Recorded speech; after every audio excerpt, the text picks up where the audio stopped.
Now to the reaction of the president's tweet yesterday about Senator Kirsten Gillibrand, that the New York Democrat, quote, would come to my office begging for campaign contributions not so long ago and would do anything for them. And he put that in parentheses. Noah, I'd like to point out that's different than his other tweets. That's not like the other tweets. Mika, don't get in the weeds yet. You're talking about tweets. I'm not going to finish down the story, then Noah can get whether in. or not there was sexual innuendo here. There was.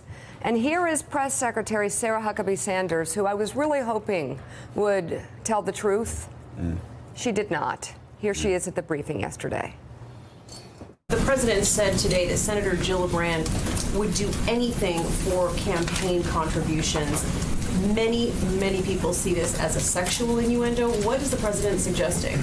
I think that the president is very obvious. This is the same sentiment that the president has expressed many times before when he has exposed the corruption of the entire political system. In fact, he's used similar terminology many times when talking about politicians of both parties, both men and women, and certainly in his campaign to drain the swamp. The system is clearly broken. It's clearly rigged for special interest, and this president is someone that can't be bought, and it's one of the reasons that he's president today. What is he alleging would happen behind closed doors with her? He's not alleging anything. He's talking about the way that our system functions as it is, that politicians repeatedly beg for money. That's not something new, and that comment, frankly, isn't something new. If you look back at past comments that this president has made, he's used that same terminology many times in reference to men. There's no way that this is sexist at all. Is Gillibrand owed an apology for the misunderstanding from the president's tweet this morning? Because many, including the senator, thinks that it's about sexual innuendos. I think only if your mind is in the gutter would you have read it that way. He's obviously talking about political partisan games that people often play and the broken system that he's talked about repeatedly. I want to know how she does that, and where the chief of staff is, and where anybody else in the White House is this morning, or where they were after that tweet went out yesterday. The president should have taken it down. The president should have apologized if he didn't take it down. He should have apologized for hurting Senator Kirsten Gillibrand's feelings at the very least. But he should have apologized for being a sexist pig, for sexually harassing on Twitter, for using sex to denigrate women. And again, I mentioned yesterday, the president is obsessed with women, especially some women, especially women who go on television and have a voice, or especially women who serve in Congress or in the Senate who use their voices. Any woman that stands up against him, he is obsessed with.